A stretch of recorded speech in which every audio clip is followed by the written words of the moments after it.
Chair. And before we continue, I'm going to turn this over to Kyle Kobe to describe the rules of engagement for the evening. Thank you very much. My name is Kyle Kobe, and I'll be helping facilitate Zoom video portion of the meeting. Participating live from the City Commission room is Jeff Crick, Planning and Development Services Director. We'll work alongside the chair, who is on remote video, to facilitate the meeting proceedings. Currently, I have everyone muted so we can talk through the general ground rules for tonight's meeting. This meeting is being recorded and broadcast live on the city's YouTube channel and public access cable channel 25. During the meeting, please mute yourself by clicking on the microphone icon found in the lower left-hand corner of the Zoom menu next to the video icon. When you are muted, a red line will appear over the icon. This will make it easier for everyone to hear the meeting. Just remember to unmute if and when you want to speak. In the menu, you can also turn your camera on or off by clicking the video icon located next to the microphone icon. For the purposes of this public meeting, please keep your video on for the duration. If you are participating by phone, you can enter *6 to mute and unmute your phone. Somewhere on your Zoom screen, you will also see a choice to toggle between speaker and gallery view. Speaker view shows the active speaker. Gallery view tiles all of the meeting participants. Commissioners, you must state your name and title each time you speak. Members of city staff must also state their name and title each time they speak. I'll also ask that applicants and members of the public identify themselves each time before they speak to ensure that everyone is able to follow along. When public comment is sought on an item, individuals participating via Zoom should use the Raise Your Hand feature. Windows and Mac users can access this feature through the Participants button at the bottom of their screen. Android and iPhone users can access this feature through the More button located at the bottom right corner of their screen. For those calling in by phone, you may dial *9. Individuals will be called upon by name in the order they appear on the meeting host screen. When you are called on, please unmute your listening device and state your name before speaking. Chair will then call for in-person public comment for those who are physically present. Staff will direct you to the podium to speak while following social distancing and safety protocols. The regular 3-minute time limit will apply. All motions will need to be stated clearly. After a motion is made and seconded, staff will call on each commissioner individually to provide their vote. Staff will then announce whether the motion carried and the count of the vote. I want to again remind everyone to please mute yourself when you're not speaking. I'll now turn the meeting back over to the chair. All right, thank you, Kyle. David Carter, Chair. Let's go ahead and begin with the action summary or minutes from the Planning Commission meetings of October 26th and 28th. Everyone should have received those in their packet. And assuming everyone has had a chance to review them, I would accept a motion to accept or amend.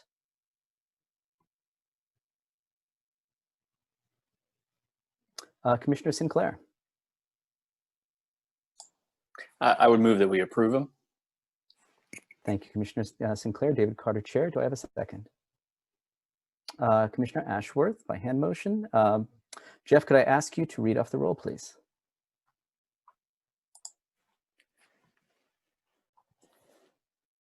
I think you might be on. There we go.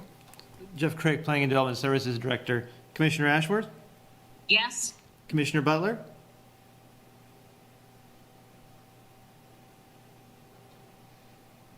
There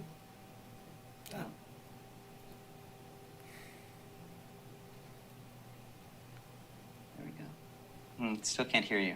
I see that you're not on mute, but I can't hear you.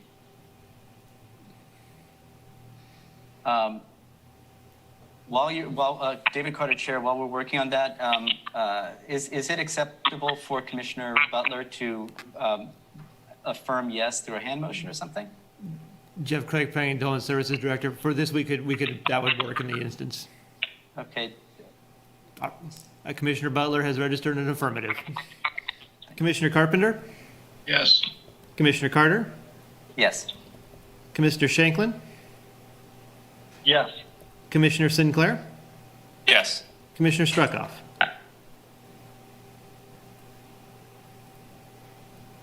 Yes. Motion passes 7-0. Thank you very much, David Carter, Chair. Let's go on to committee reports. Do we have any committees that have met over the past month? Seeing none, we'll move on to communications.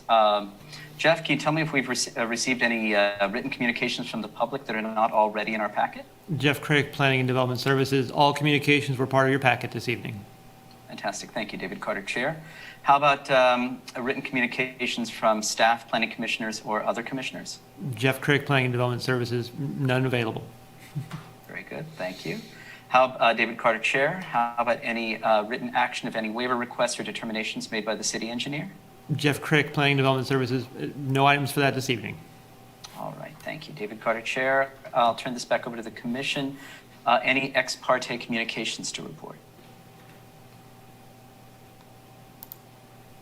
Seeing none, I'm going to move on to any declarations of abstentions from specific agenda items. Do any commissioners need to abstain from any agenda items? Commissioner Sinclair. Luke Sinclair, Planning Commissioner. I need to abstain from item number 2. I work for the United States Attorney's Office, and the property owner of record, as well as one of the principals, Tom Fritzl, were subject to prosecution in my office, and I just want to abstain from that one to avoid any appearance of partiality or impropriety. Very good. Thank you. Commissioner Sinclair, David Carter, Chair. Let's see. At this point, this is the point in the meeting where we can receive public comment on any business not already on the agenda. Let's see. And if you want to make a statement, you can raise your hand using the participant function, as Kyle reported earlier. And I'll just ask Jeff and Kyle if there's if there are any participants who have raised their hand to speak.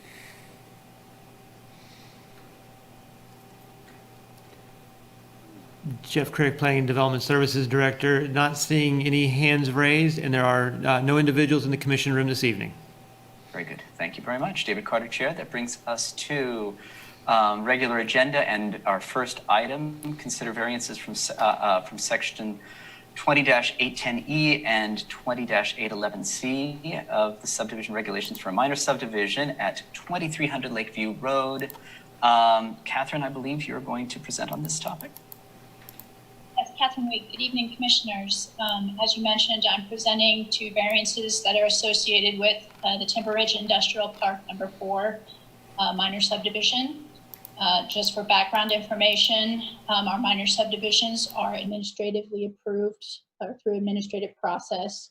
However, the Planning Commission's approval is required for variances from subdivision design standards. There's no other Planning Commission action related to the proposed minor subdivision, just the variances this evening.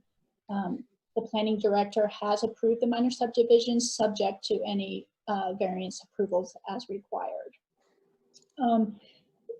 Just a note also that the applicant initially submitted one of the variances, the sidewalk request, as a waiver. Staff noted that because that's typically a site planning procedure process, but because this also involves the minor subdivision, it should be a variance, and the applicant did revise their submittal material, and both variances are presented before you this evening.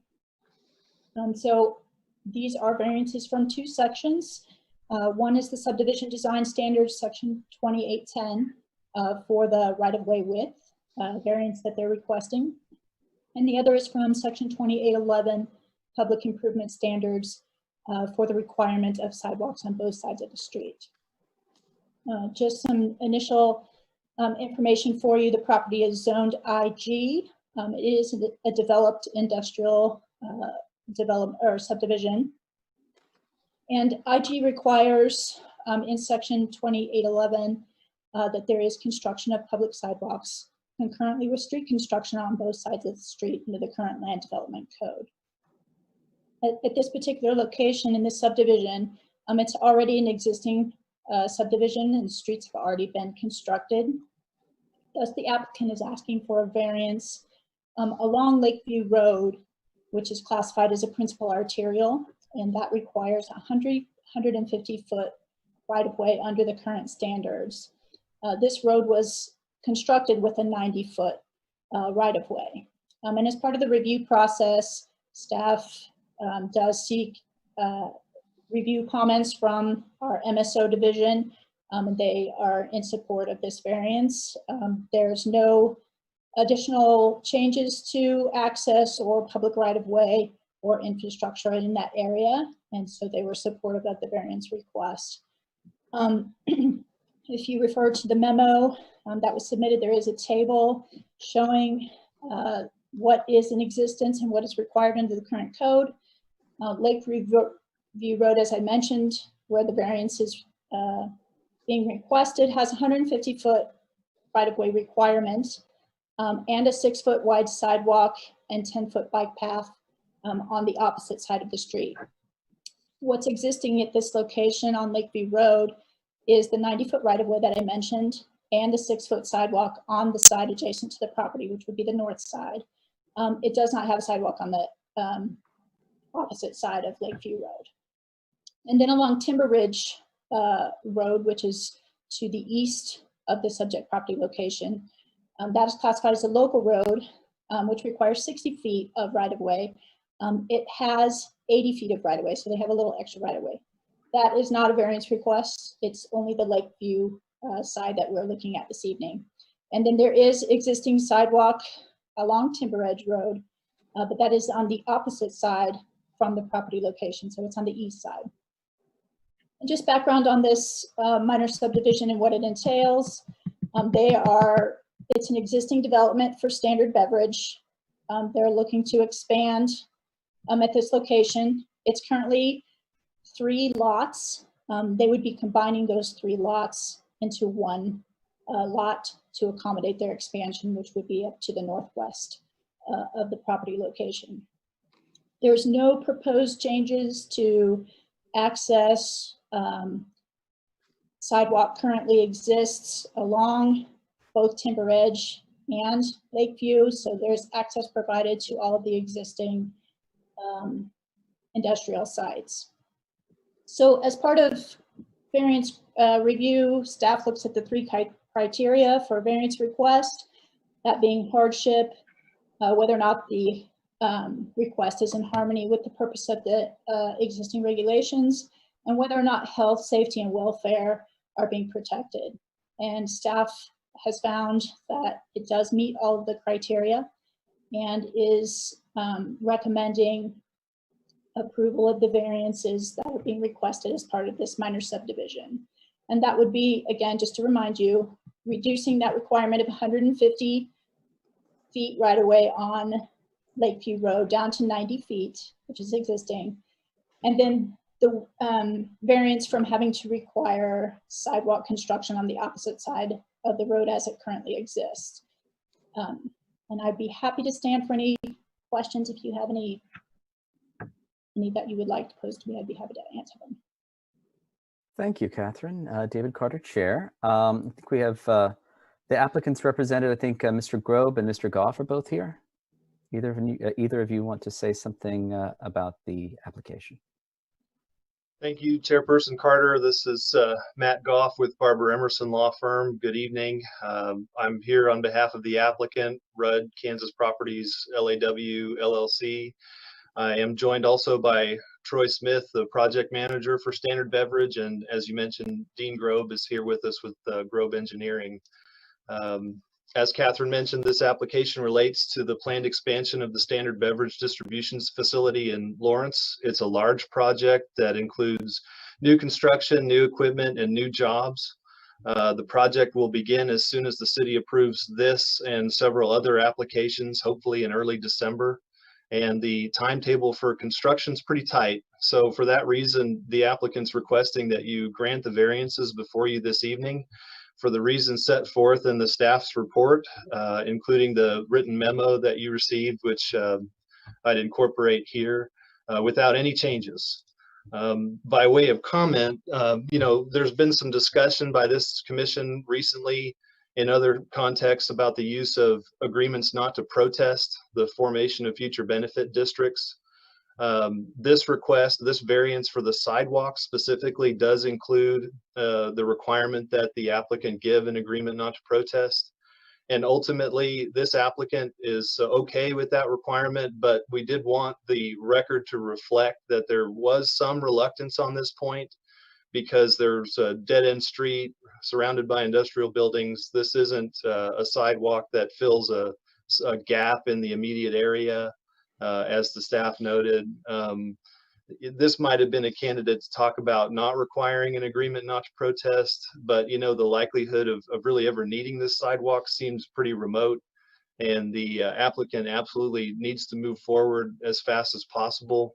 So making a note about this is really all we want to do at this point.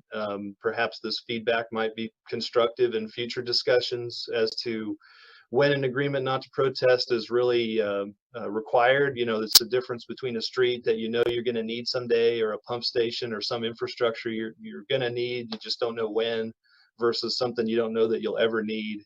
But all that aside, again, the main objective is to be approved exactly as it's submitted. We're not trying to start a discussion on anything. We just wanted to make the note for the record. So please approve the variance requests before you as reported to you by staff. And I'm pleased to stand for any questions that you might have about those.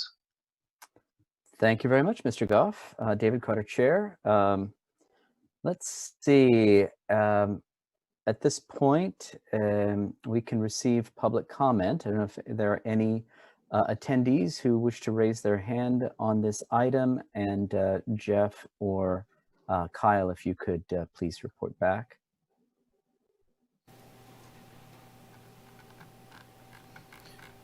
Kyle Covey with planning. I have no raised hands that I can see. Thank you. And David Carter, Chair. Jeff, may I ask you to report back if there are any, if there's anyone in the commission chamber? Jeff Crick, Planning and Development Services. There's not. Okay, thank you very much. With that, I'll turn it back over to the commission. David Carter, Chair. Any commissioners wish to ask questions of staff or the applicant?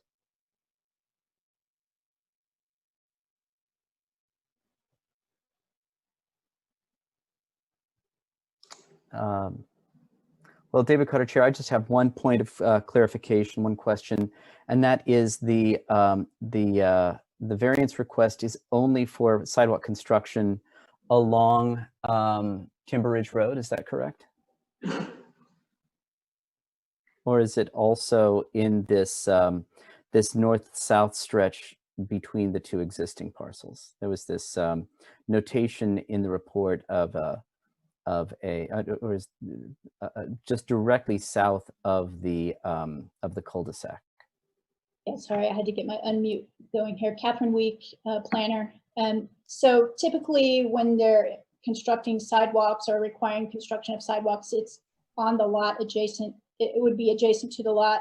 So this is not in reference to the south across from Lakeview Road. If there were development on the other side of the road, that would be a question for that property on the other side of the road. So this is only for Timber Edge sidewalk along that would be adjacent to this particular parcel.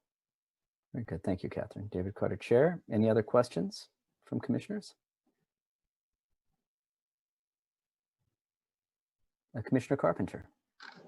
Dan Carpenter, Planning Commissioner. I guess this is to Jeff, just what the policy is becoming here about sidewalks. The code's very specific about sidewalks on both sides of the street. This is the second month in a row that we've had a request for a variance not to build one of those.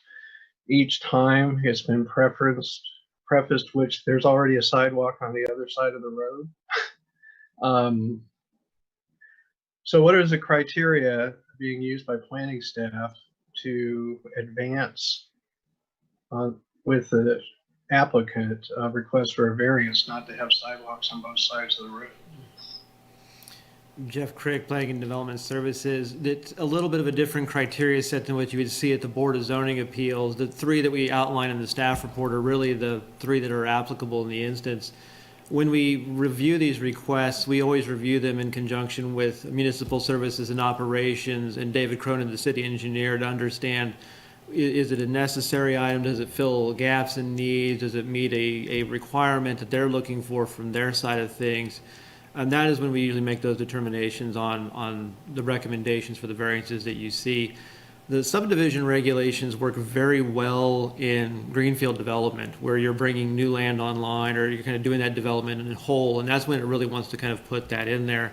There are a lot of instances in the community where we're doing a lot line adjustment, or in very case similar to this one, where we're just removing some lot lines so that everything is on one piece of land, and that sidewalks may not be warranted in certain situations. And we felt this was one of those instances because it does have sidewalk in the area. It doesn't meet the gap requirements that municipal services and operation outlines. And so we thought it was warranted in the instance, but it's usually looked at as if somebody was doing a large development, or excuse me, a large kind of annexation and platting that would have that development that would be coming on with public improvement plans and a larger development package. That's when sidewalks would typically come in. But it's not a variance that we review lightly, and we also make sure to do it in conjunction with our municipal services and operations teams to make sure that that is a kind of in harmony with what they're looking to do as a development ideas. Jim Carpenter, Planning Commission. This one makes a lot more sense than one in a residential neighborhood, like the prior one. But my question wasn't so much about the criteria for granting a variance, just whether we're talking about a shift in policy about not requiring sidewalks on both sides of the street. Is there talk about changing the code to modify what that requirement is, or are we going to see these piecemeal? Jeff Crick, Planning and Development Services. I'm not aware of a conversation that would modify the requirement for sidewalks. I know, and Cal can correct me if I'm wrong, we've had discussions about the timing of them and some of those items to make it a little bit more streamlined and more efficient, but I don't remember any conversation to not have them. It is an ongoing item that we do. We spend a lot of time with our MSO team talking about those items too, but I'm not aware of any discussion in that line this evening. Jim Carpenter, Planning Commissioner. Thanks, Jeff. I'm just having a little problem. I mean, sidewalks have been such a rough issue for as long as I can remember. One side of the road, both sides of the road. We get it into the code for both sides of the road, and now, we're seeing variance requests not to follow that. And there might be good reasons for some of them. That's why we have the variance. But I don't think it's going to be a good policy to address these one at a time by a variance. If there's some similarity between reasons for these requests. I mean, if we're going to in industrial areas where the streets aren't going to be used or something, or in residential, should we have different criteria? I'm just saying this because this is something I think the City Commission is probably struggling with and getting comments on, but so it's more for them to think about than us tonight on this. But I think there needs to be something done to address where they're required and where they aren't. And I don't know that greenfield development should have them, and filling other areas should not, unless we have something we're only going to fill gaps. But it'd probably be better to have those actually specified in the code, I would think. But that's all I'm going to say. Otherwise, I'm okay with going forward with both of these variances. The first one's pretty normal for what we're doing, not to make people extend right away from the existing road, which was built per the code, and it's only a code change that we're adjusting. So Thank you, Commissioner Carpenter. David Carter, Chair. I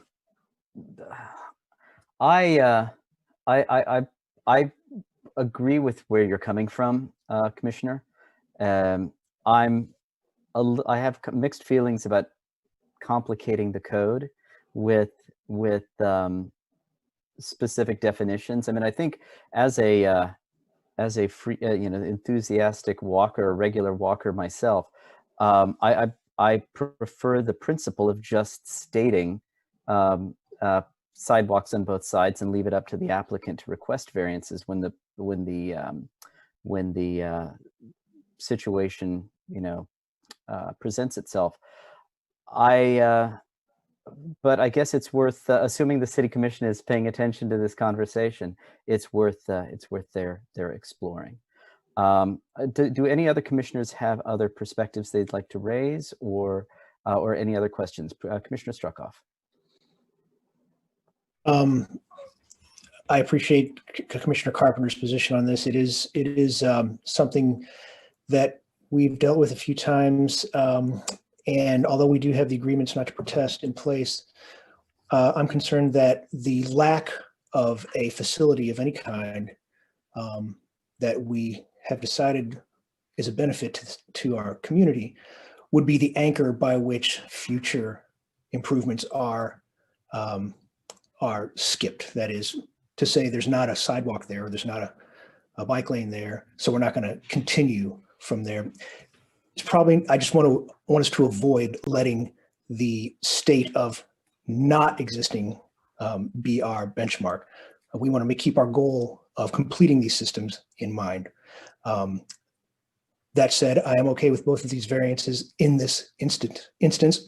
Going back to your point, Chair Carter, I think it's okay at this point to have the applicant make the variance request. Although I would encourage the city commission to consider perhaps standardizing some sort of process for this in situations. It is piecemeal the way we're doing it, piecemeal, and that could be addressed.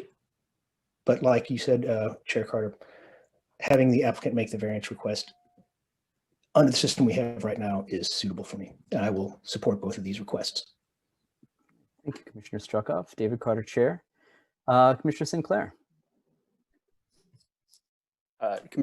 Luke Sinclair, Planning Commissioner, sorry. I don't have any problem with either of these variances, and I'm comfortable with the way things are set up. I think when these have come up in front of us, and granted, I was absent at last month's meeting, so I wasn't privy to the discussion on that, but I think this issue came up maybe with LMH out west of town. We had an issue with the sidewalk, and I think in that case, we kind of wanted them to do a sidewalk because of the proximity to neighborhoods and the walking and bike routes out there.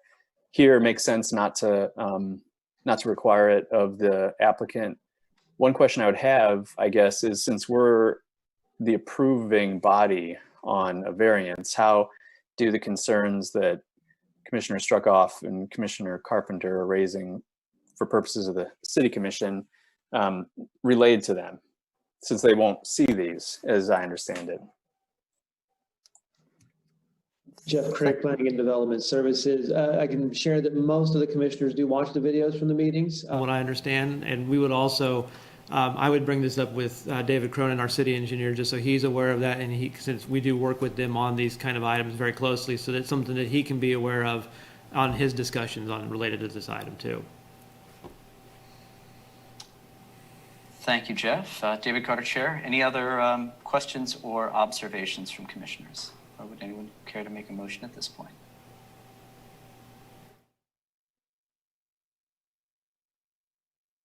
I'm sorry, Commissioner Ashworth, were you wanting to speak? Okay, sorry. Commissioner, I'm sorry. Commissioner Sinclair, I think, do you want to speak again? Luke Sinclair, Planning Commissioner. I was going to offer a motion if you'd take it, Mr. Chair. Please. I move that we approve the variances requested for minor subdivision MS 20-00348 to allow for a reduced right-of-way width along Lakeview Road from 150 feet to 90 feet, and deferral of sidewalk construction and execution of an agreement not to protest the formation of a benefit district for future sidewalk improvements for the reasons set forth in the body of the staff report. Thank you, Commissioner Sinclair. David Carter, Chair. Do I have a second? Well, point of order, Chair Carter, Jim Carpenter, Planning Commissioner. I believe those are going to have to be two separate motions because there are two very separate variances that run with the land. This is Randy Larkin, Deputy City Attorney. Yes, it would be appropriate to make two motions. Okay, thank you. I apologize that David Carter Chair, it wasn't, I wasn't clear on that point. So thank you, Commissioner Carpenter. So I'll just ask Commissioner Sinclair, would you care to amend your motion? I don't want to make a motion now. I'm kidding. I will try. Luke Sinclair, Planning Commissioner. I move that we approve the variance requested for minor subdivision MS 20-00348 to allow for reduced right-of-way width along Lakeview Road from 150 feet to 90 feet for the reasons set forth in the body of the staff report. Thank you, Commissioner Sinclair. Do I have a second? Commissioner Carpenter. Jeff, could I ask you to read the roll, please? Certainly. Jeff Craig, Planning and Development Services. Commissioner Ash? Yes. Commissioner Butler, Yes. Commissioner Carpenter, Yes. Commissioner Carter, Yes. Commissioner Sands, Yes. Commissioner Shanklin, Yes. Commissioner Sinclair, Yes. Commissioner Struckoff. Yes. Motion passes 8-0. Thank you, Jeff. David Carter, Chair. Would someone care to make a motion on the second variance request? Let's see. Commissioner Sinclair is smiling. All right, Commissioner Sinclair, please. Luke Sinclair, Planning Commissioner. I move that we approve the variance requested for minor subdivision MS 20-00348 to defer sidewalk construction and execution of an agreement not to protest the formation of a benefit district for future sidewalk improvements for the reasons set forth in the body of the staff report. Thank you, Commissioner Sinclair. David Carter, Chair. Do I have a second? Commissioner Ashworth. Jeff, could I ask you to read the roll, please?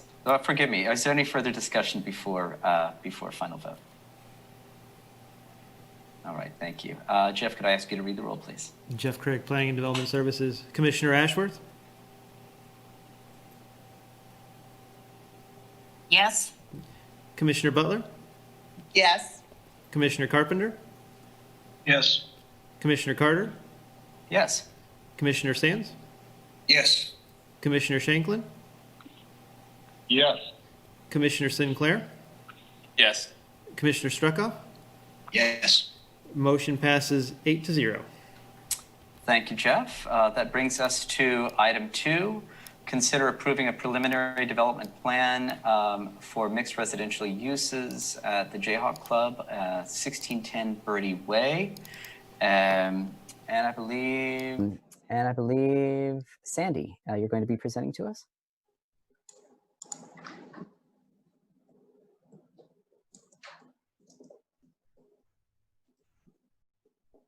And you're still on mute.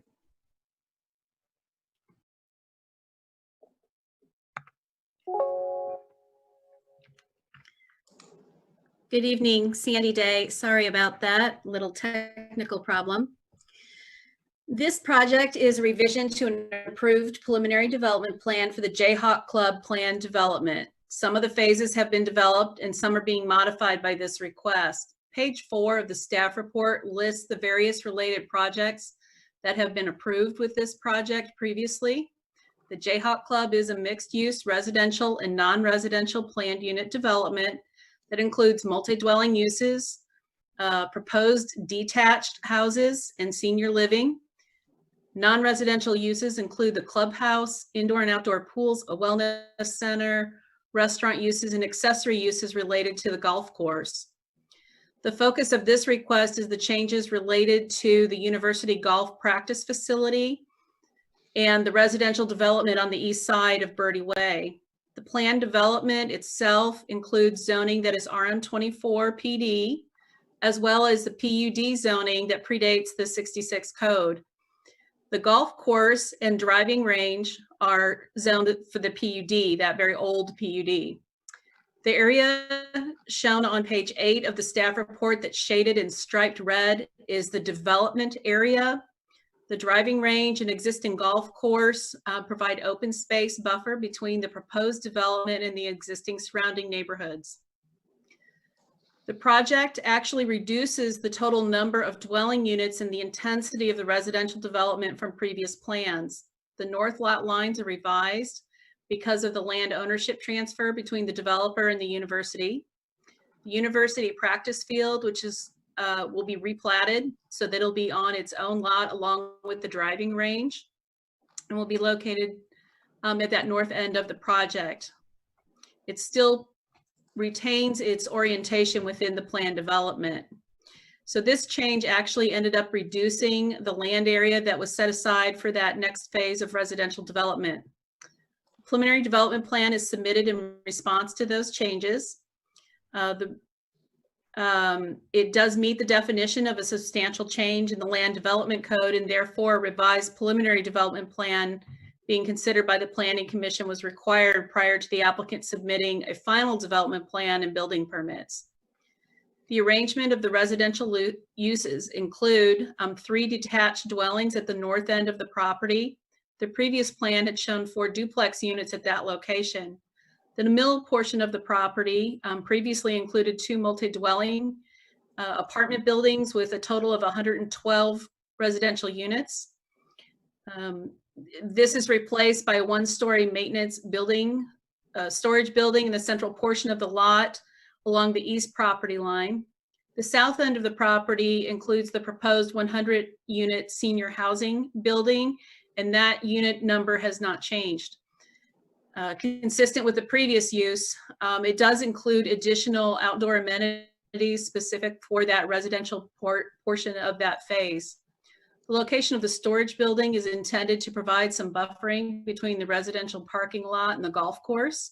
It should be noted that Lot 5, shown at the south end of the development plan, is undeveloped and it has no future scheduled uses. So development of that lot will require another revised preliminary development plan prior to development of that property. Residential lot includes some excess off-street parking that would accommodate the non-residential uses, bringing the overall development more in line with what the total required parking was. Some of you may recall the previous approval granted some parking reductions that would be offset with this project. Project is compliant with the base zoning district with the requirements of the land development code. I'm happy to answer any questions. And I know the applicant is here to answer some questions for you as well. Thank you. Thank you, Sandy. David Carter, Chair. Ms. Rhea, would you like to follow up with any comments about the application? Sandy and I have spent a lot of time going over our numbers and staff reports and units and parking spaces, and I think we feel pretty good about where we are and what's presented in this staff report, although I'd be happy to answer any other questions as they come up. Thank you very much, David Carter, Chair. With this, I'll ask again whether, well, invite any applicants who, or excuse me, any members of the public who wish to speak. To raise their hand, again, using the Zoom feature, and I'll ask Jeff and Kyle to review if they see anyone raising their hand. Okay, or Jeff, if there are any, if there's anyone in person in the chamber, in the commission chamber. Jeff Crick, Planning and Development Services Director. There's no one in the room this evening, and I don't see any hands raised on Zoom for this item. Very good. Thank you, David Carter, Chair. With that, I'll turn it over to the commission for any questions to the staff or to the applicant. And if there, let's see. Commissioner Sinclair, I've lost your camera, but anyone, any commissioners who wish to raise any questions? This is Randy Larkin, Deputy City Attorney. Commissioner Sinclair has recused himself for this Of course, I knew that. I apologize. Yes, I knew that. Let's see. Turning it back over to the commission then.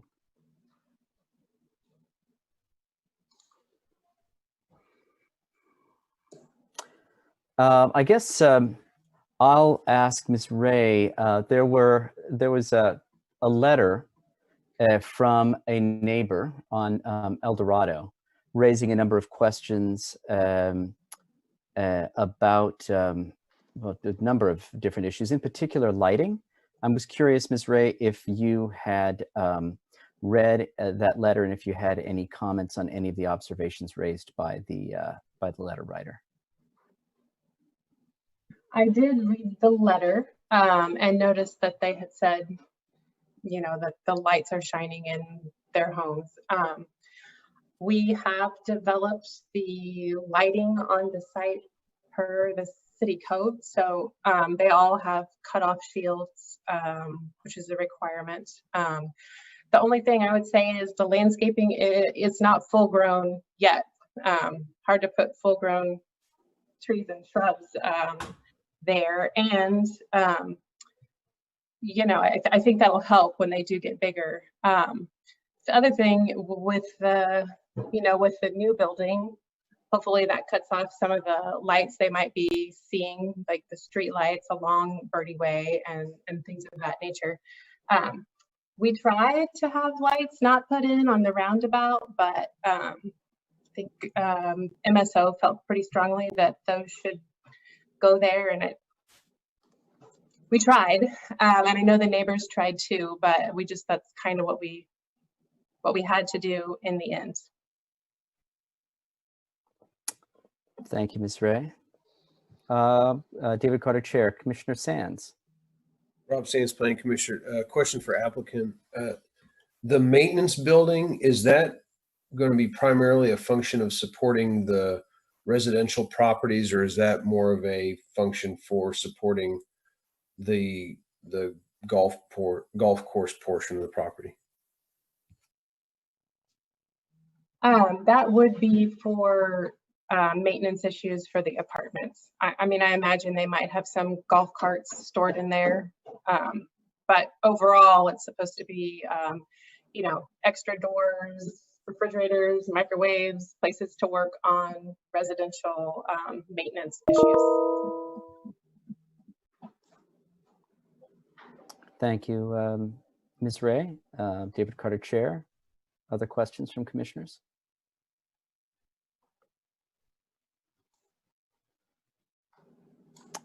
I guess I have a question maybe for Sandy. Jerry Catlin, the letter writer, wrote about the apartment buildings and the speculation, although it was only a speculation from the letter writer's perspective, that the original proposal that was approved included 3-story buildings when ultimately they were built to 4-story. Is there anything you can say to corroborate that, or is that an inaccurate recollection? Sandy Day, Planning Office. And I had a conversation as well as traded a bit more email with Ms. Caitlin. The project, I think, they had verbal conversations with the developer at one point, so they were verbally told something. They did not particularly follow the process very closely, so I think it was a surprise to them when they actually saw the construction. If you recall that existing apartment, there's a lot of grade change, so depending on what side you're looking at the building, it has more height to it.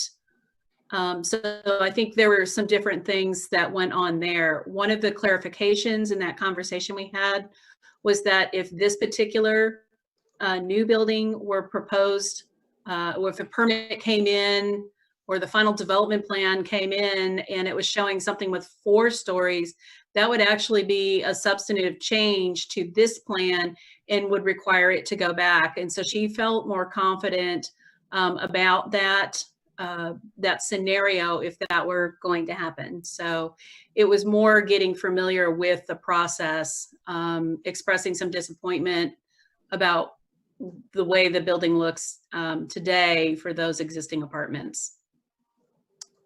Thank you, Sandy. David Carter, Chair. Other questions? Feedback from commissioners?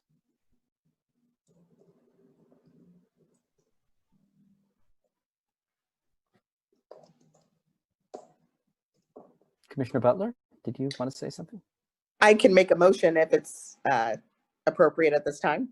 If there's no further discussion or other questions, I certainly accept a motion at this point.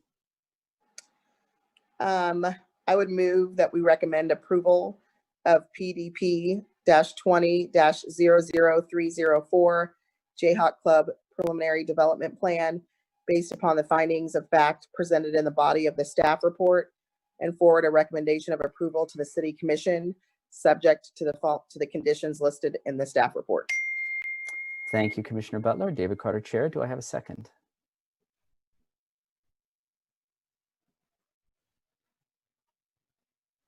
Commissioner Sands.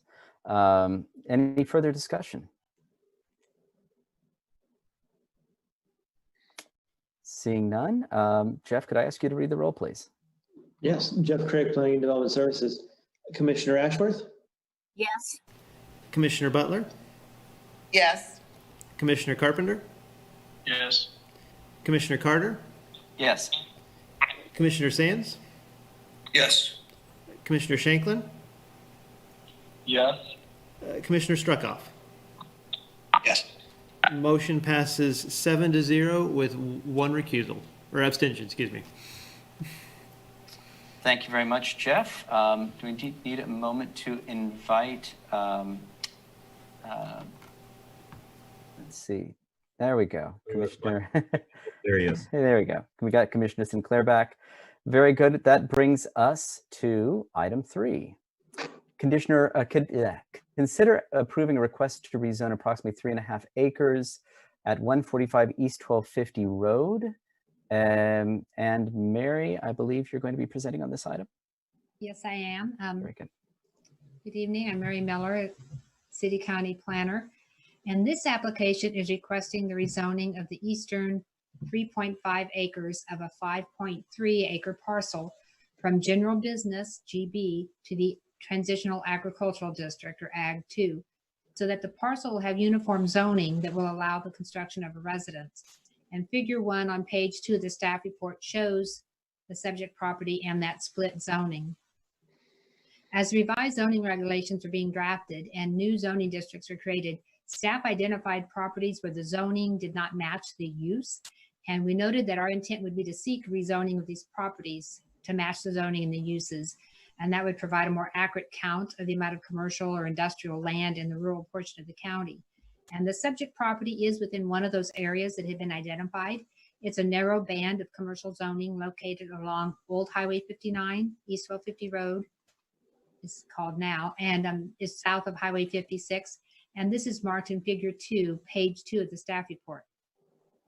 This area contains a string of cabins, which are probably a motel use when the area was originally zoned in 1966.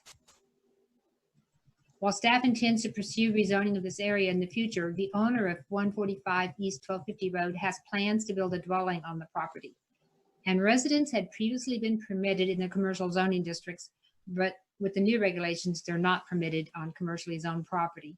So the rezoning request to the Ag 2 district would permit the requested residents. And as noted in the staff report, the request is in conformance with the recommendations in the comprehensive plan to provide housing opportunities while conserving the rural character. The area to the west, including the western portion of this parcel, is zoned Ag 2. The general business zoning extends to the south along East 1250 Road.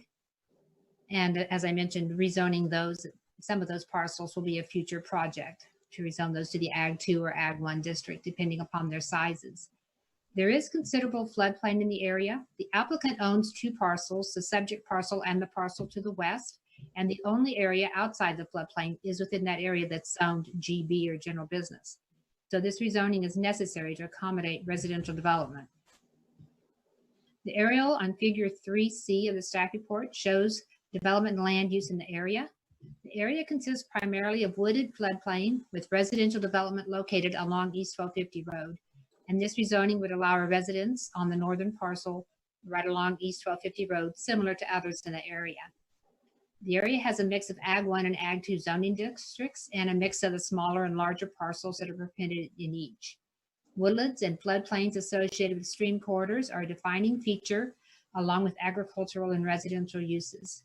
The Ag 2 zoning would allow residential development of the property in keeping with other development in the area rather than the current commercial development that would be permitted. The proposed rezoning would maintain the character of the area.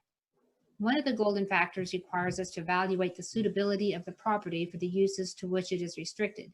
The subject property has limited suitability for uses permitted in the general business district due to the floodplain and environmentally sensitive features that are present on the site. It would be better suited to the less intense residential use proposed with the Ag 2 zoning. Rezoning the property to the Ag 2 district would reduce the number and intensity of uses that would be possible on the property and should have no detrimental effect on nearby properties. Figure 4 on page 8 shows the environmentally sensitive lands on the property, and the red dashed line shows the approximate western boundary of the area within this rezoning request. Wetlands, steep slopes, floodplain, and Class 2 soils and prime farmland are located on the subject property.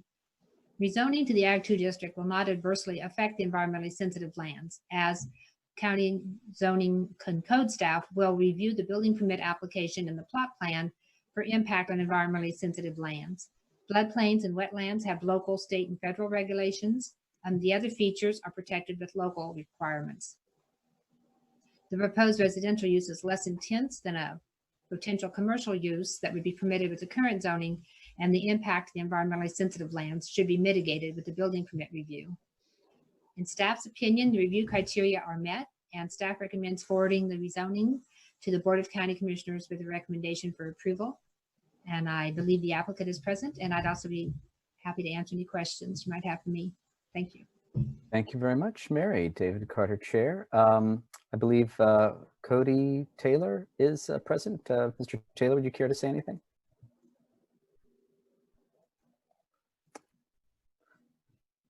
At the bottom left. There we go. Can you hear me? Yes, sir. Yeah, my name's Cody Taylor. My wife's name is Crystal Taylor. This is a perfect piece of property for me and my growing family. And we knew it did have some commercial areas on it. It's just kind of right smack in the area where we're able to build. It's outside of the flood zone. You know, the whole area is just all houses and you know, a little bit of cropland. And I think years and years ago there used to be some businesses there, but those have long since gone. And I appreciate Mary did an excellent job of describing kind of the area and our intent with it. And we really look forward to hopefully being able to build a house out there. And we appreciate your consideration. Fantastic. Thank you, Mr. Taylor. David Carter, Chair. Jeff, well, let's see. Any members of the public who wish to speak, please raise your hand using the Zoom feature, and I will ask Jeff and Kyle if anyone's raising their hand.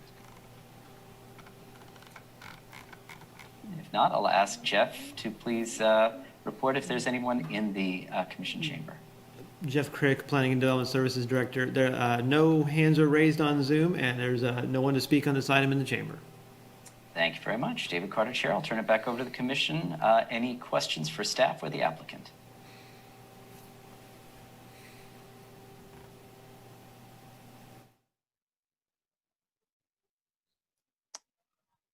And if there are no questions, does anyone care to make a motion? Commissioner Struckhoff. I move that we approve the request to rezone 3.5 acres from general business to Ag 2, forward that to the Board of County Commissioners with a recommendation for approval. Thank you, Commissioner Struckhoff. David Carter, Chair. Do I have a second? Commissioner Ashworth. Any further discussion? Seeing none. Jeff, could I ask you to read the roll, please? Of course. Jeff Crick, Planning and Development Services Director. Commissioner Ashworth? Yes. Commissioner Butler? Yes. Commissioner Carpenter? Yes. Commissioner Carter? Yes. Commissioner Sands? Yes. Commissioner Shanklin? No. Commissioner Sinclair? Yes. Commissioner Struckhoff? Yes. Motion passes 7-1.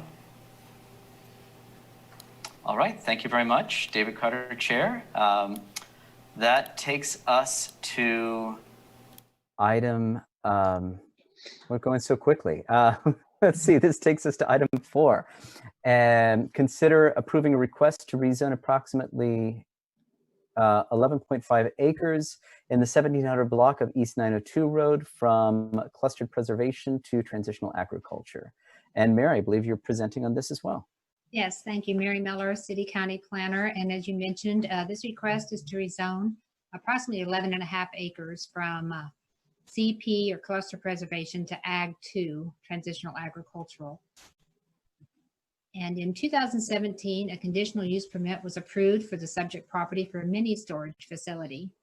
Based on the fact that the use was compliant with recommendations in the long range plan, the K10 and Farmers Turnpike plan, and would be compatible with the electrical substation to the east, which also has an active conditional use permit for a large expansion. And the subject property and the adjacent substation are shown in Figure 1, page 2 of the staff report. And the expanded substation is also illustrated in this figure. When the conditional use permit was approved, there was only the one agricultural zoning district in the county, the A district.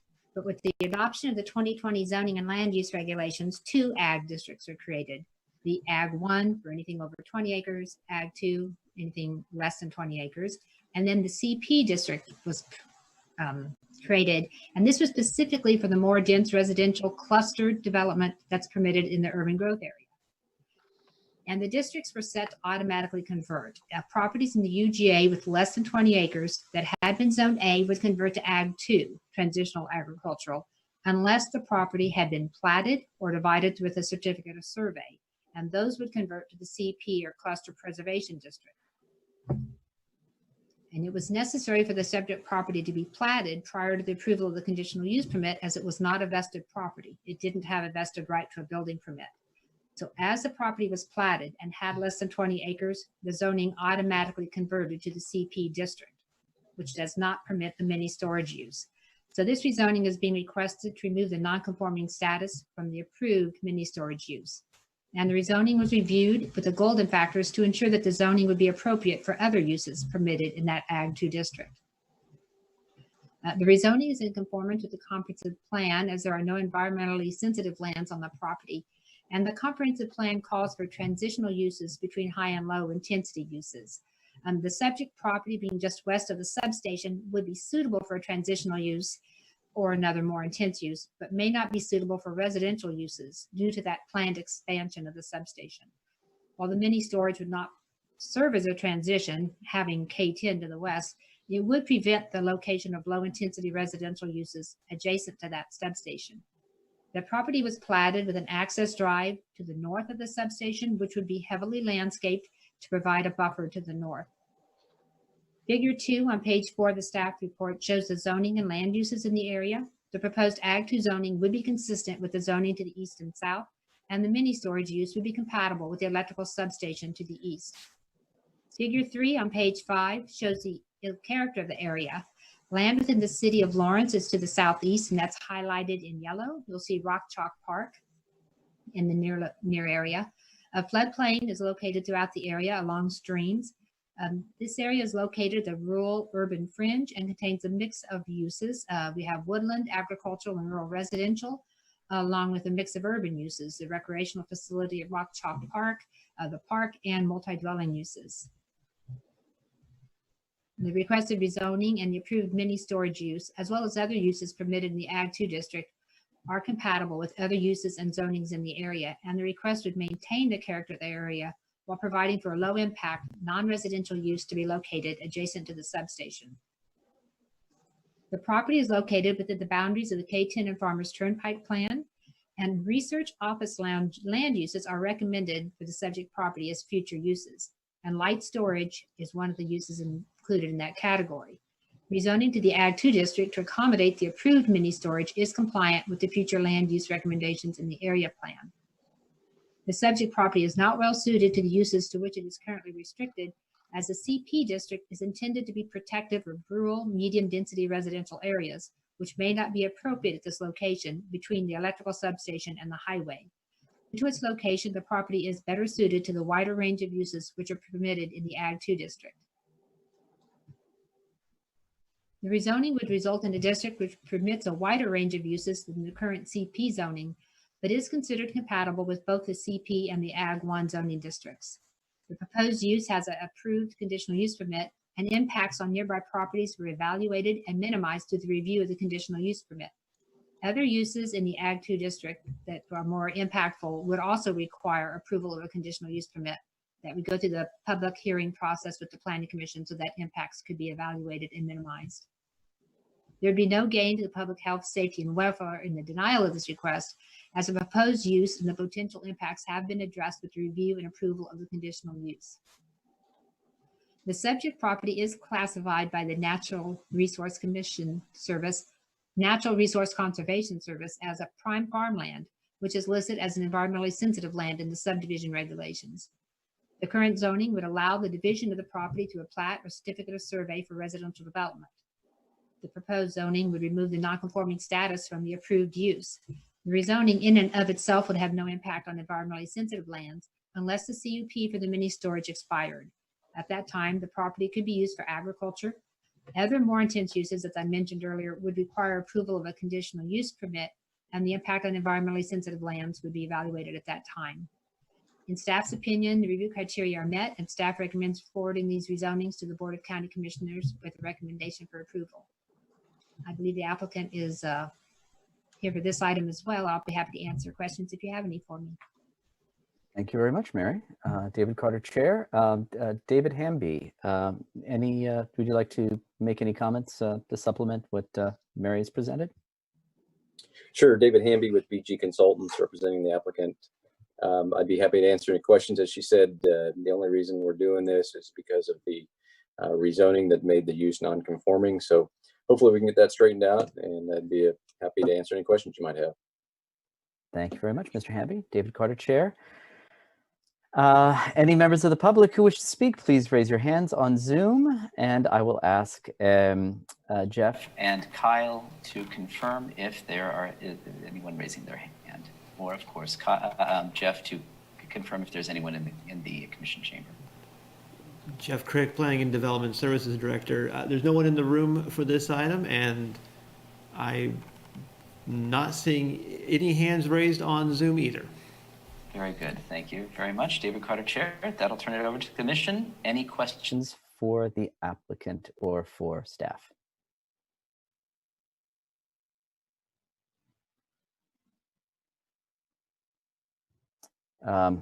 So my only comment is that this seems like a perfectly, I see no reason to oppose this. It's just, making the land conform to I'm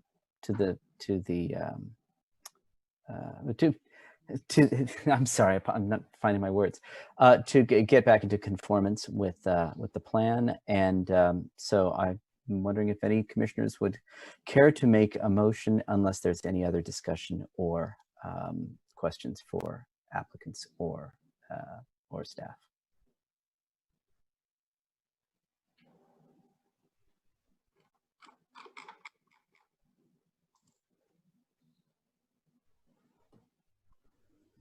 Commissioner Sands.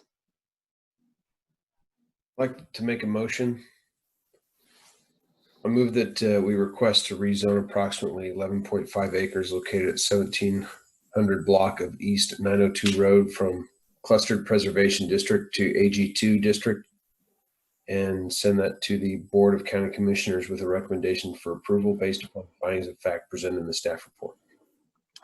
Thank you, Commissioner Sands. David Carter, Chair. Do I have a second? Commissioner Struckoff by hand motion. Any further discussion or any discussion?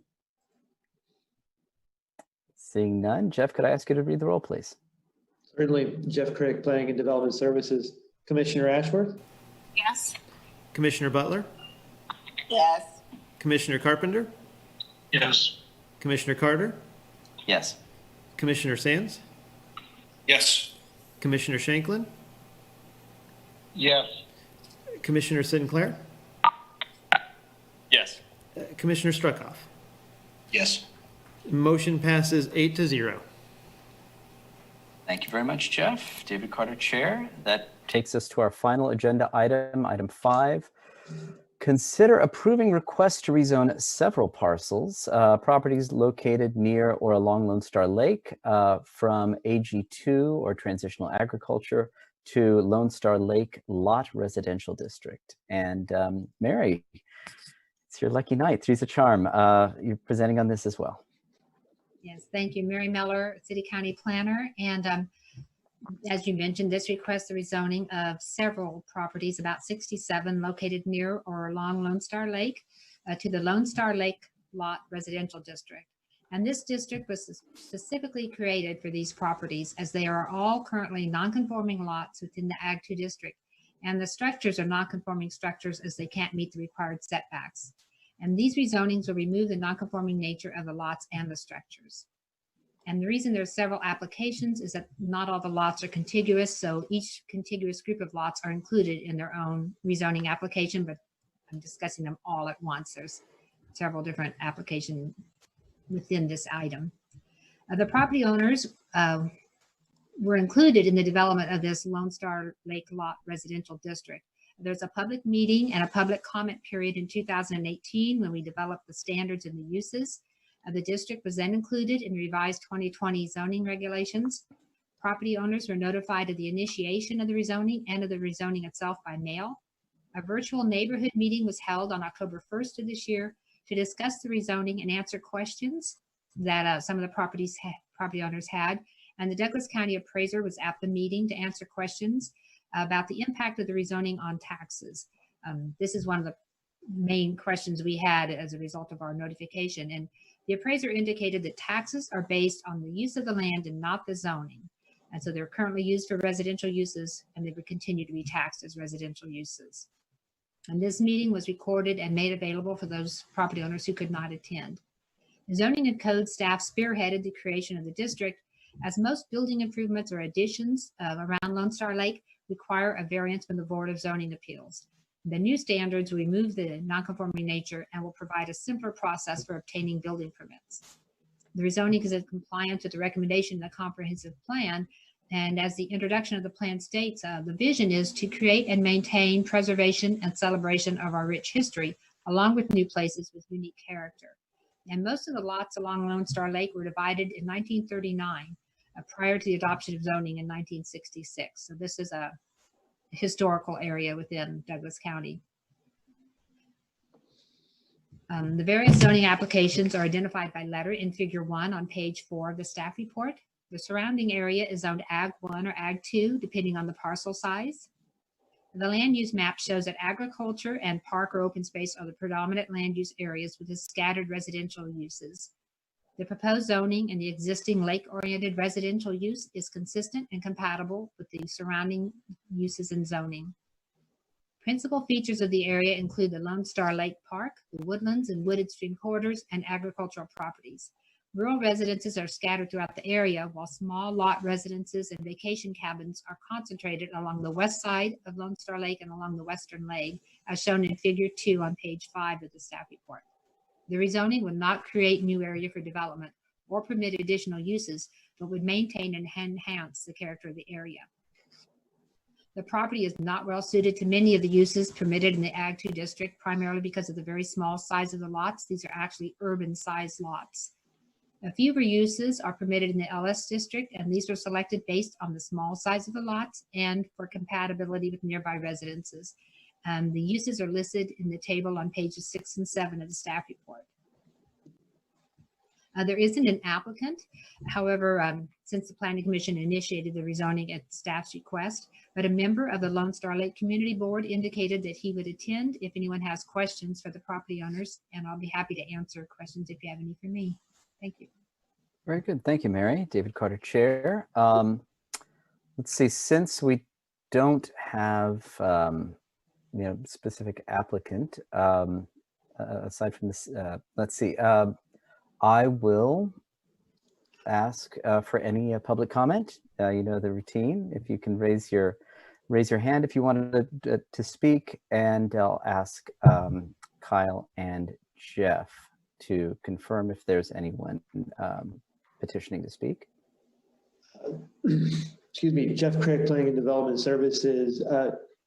My apologies, I can't see that far on the screen. I believe Sharon Dewey would like to speak on this item. Fantastic. Please, Ms. Dewey. Oh, you're on mute. lower left-hand corner of your screen. Unmute. Yeah, there we go. Okay. Thank you. I'm wondering if there are any unforeseen being changed to residential.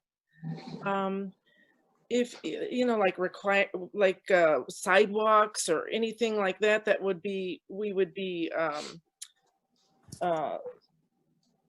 vulnerable to those required sidewalks or any kind of changes that they might want to make to our community. Is it does that make sense what I'm asking? So David Carter, Chair, Ms. Dewey, it does make sense. I guess you have 3 minutes. If you have, I don't know if you happen to have a list of other items or if that's the only. Okay. Well, you answered the taxation question, so that's off my list. But why is this rezoning necessary? I mean, I don't even. I understand the reasons that were laid out, but I don't understand why now, why, just why does it have to, why do we need this rezoning? And what does it do for us besides, what does it do for for our community and our environment to have this rezoned? Besides making it easier to get to make changes and to our property, or to without having to go through a variance process, and then just the different ways that it could impact us that we may not know, just by changing that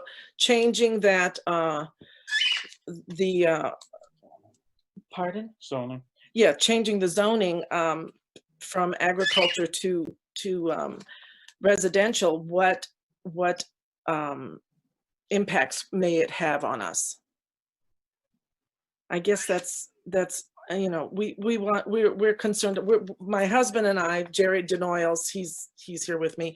We're both property owners there, and we are both professionals in environmental science, aquatic science, and we just love this.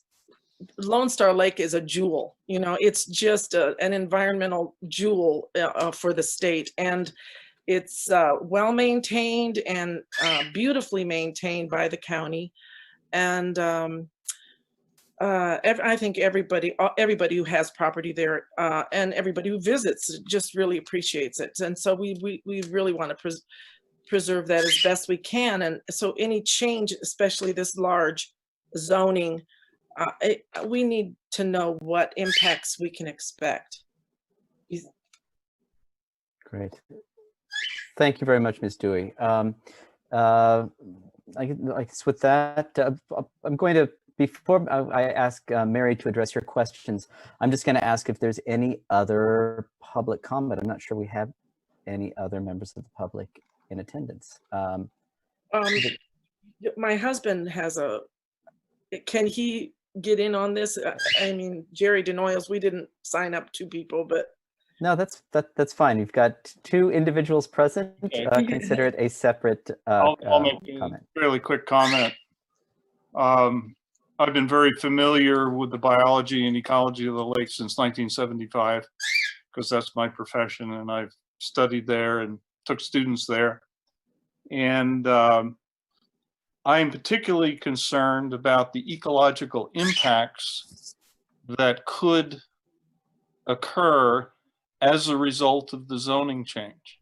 Not necessarily some plan of what you might do under the auspices of that zoning plan, but whatever might occur in the future. There are significant wetlands on that reservoir. There's already impacts of sedimentation that the county is particularly familiar with. There are algal issues and plant overgrowth issues in some cases. Doesn't detract from the beauty of the lake, but it could more so. And whatever could be allowed to be done under the new zoning could have very significant ecological environmental impact on the reservoir. And technically speaking, I would even raise the issue of should there be an environmental impact assessment, which is a formal process, an environmental impact assessment of the repercussions of the zoning change. Because you have wetlands and you have a natural waterway and you have a reservoir. So that would be my contribution of thought from an environmental standpoint, and I've followed it for 50 years. Thank you, Mr. Denoyles. Is there anyone else, any other member of the public who would care to speak? Jeff, I could also ask if there's anyone in the commission chamber who's Up here to speak on this. Jeff Crick, Planning and Development Services. There's no one in the chamber for this evening. I believe we may have one individual who signed up to speak, but I don't believe the individual's still on the call. And have Kyle confirm that for me.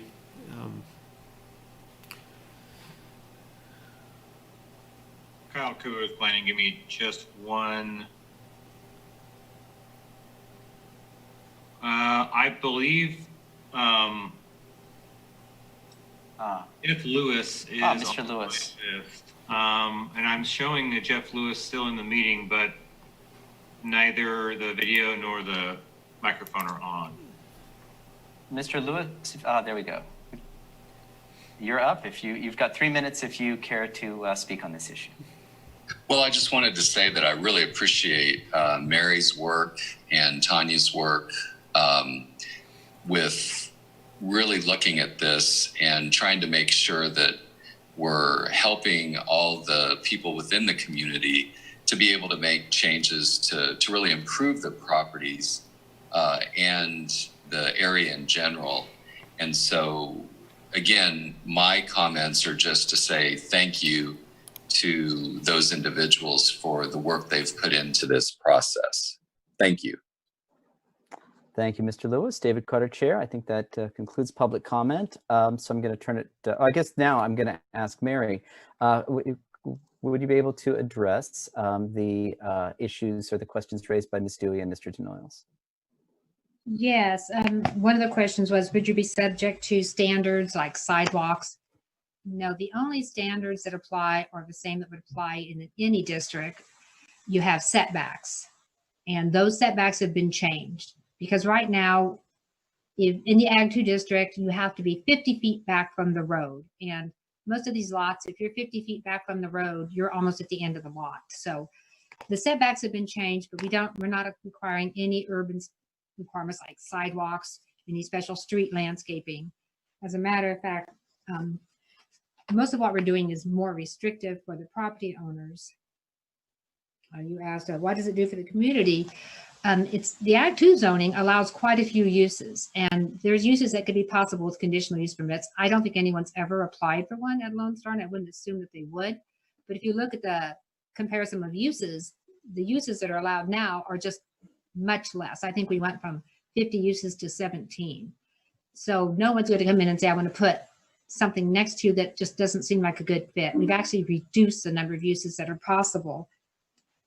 And the reason is to protect the nature of the community and just to make it more sensible. With these small lots, some of those uses, riding stables, grain structures, don't even make sense. So we went through and looked at all the uses and tried to make sure we just restricted them. It does create more of a community. It identifies Lone Star Lake as a residential community and puts in those standards, the different size of setbacks. The main reason that the zoning even went forward at all is zoning and codes receives a variance request every time someone has to do something with their structures. If they want to add on, do major repairs, they're all non-conforming. And so that was a huge part of their workload. But another part is there was a law, kind of a delay for anything a property owner wanted to do on their property, and you want to let people maintain and upkeep their property. So we look at this as a really positive step. We're not trying to increase what people can do. As a matter of fact, the uses were restricted, and this went before the community and they accepted reduced uses, which is a little bit unusual with the rezoning. Most people don't want the uses restricted. As far as ecological impacts, you're allowed to do less now than you could before. So I don't think there's going to be any negative, and it's just going to make it a little bit easier if you're, and I'm not on the building permit side, but I know sometimes people need to repair their docks, and that's always been a big issue because that brings up the whole non-conforming issue. And now it'll be easier for people to make the repairs quicker. And the whole point is to be a positive, just to, I think it's nice to identify the community and to show it where it is, kind of give it a name on the map, and also create special standards for it and create protective standards. We're not trying to change the nature, like sidewalks, you wouldn't look the same. So the idea is to keep it and preserve it.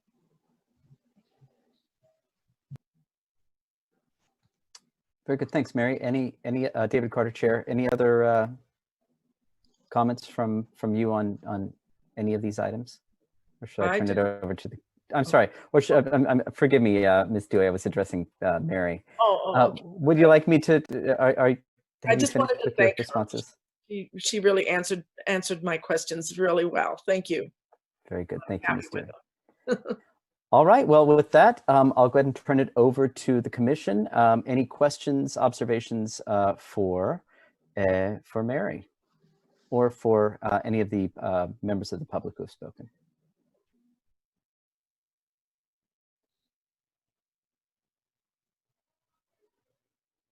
I guess I just would like to add my voice to the members of the public who have thanked Mary and the staff for this. I think one of the things I find really remarkable about this item is just that the intention behind it is to recognize the unique character of the Lone Star community and to create, kind of carve out a zoning classification that reflects that unique character and gives it a place in code. So really appreciate those efforts.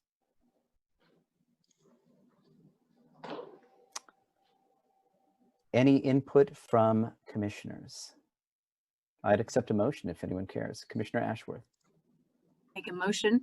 We're ready. Please. Although, do I have to read every single property? Or can I just go with the 67?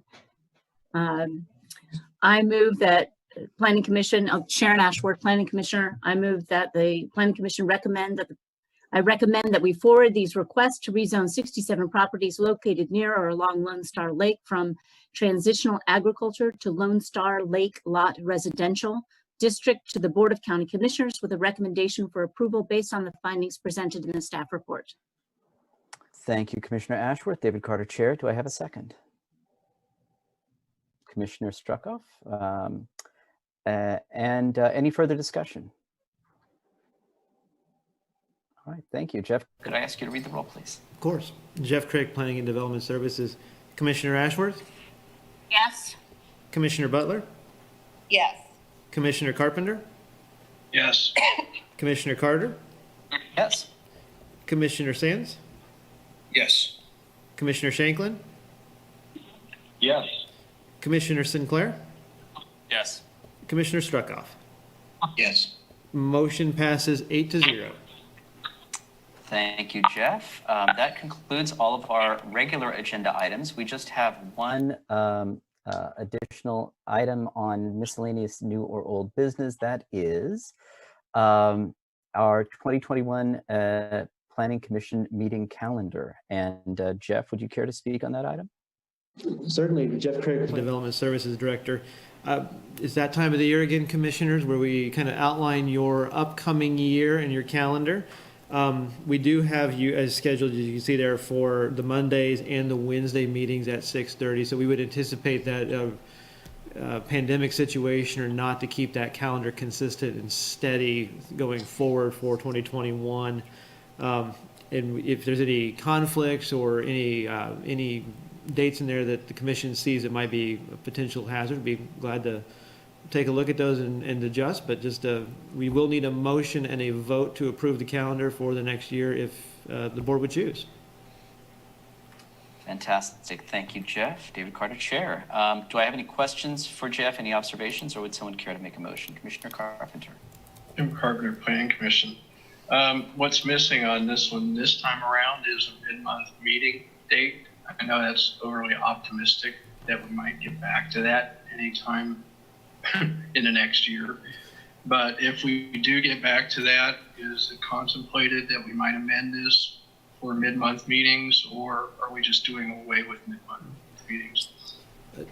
Jeff Crick, Planning and Development Services Director. Typically, your mid-months are conducted on its own separate calendar. These would just be for your actionable meetings. Just to kind of share our thought of this with the commission is we would still try to reserve the Monday meetings, if possible, to be your mid-month in this virtual setup as best as we can. Room availability and agendas allowing for those items in there. In the hope that we kind of resume a more normal operation, we would also work to outline a mid-month, kind of a traditional mid-month calendar, which would be for your Wednesday morning meetings that we would typically have. But this one is just for your business action item meetings. But we are in the hopes of keeping your Monday meetings for mid-months and study sessions as best as we can. Thank you, Jeff, and thank you, Commissioner Carpenter, for that question. I think that was going to be my one observation, just to confirm that that intention. So I think the 2 Monday meetings that we've had in place of a mid-month have been really helpful, and I would just ask you to continue trying to slot those in as available. Any other questions or observations from commissioners, or would anyone care to make a motion? Commissioner Sands. Rob Sands, Planning Commissioner. I'd like to make a motion to the draft 2021 Planning Commission calendar. Thank you, Commissioner Sands. Do I have a second? Commissioner Butler.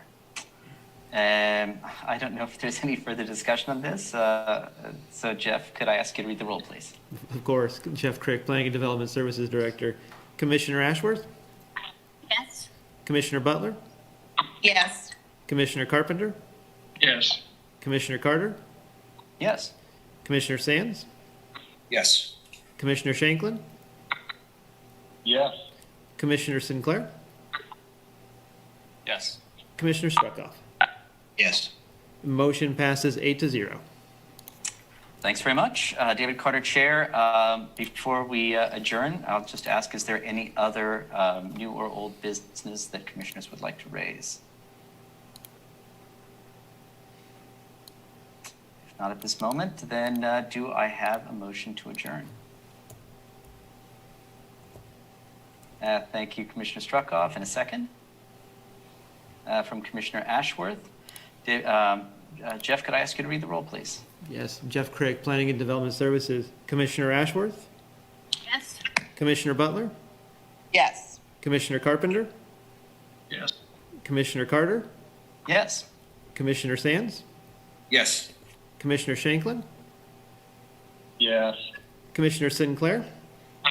Yes. Commissioner Struckoff? Yes. Motion passes 8-0. Thanks all. We are adjourned until December. Have a great Thanksgiving.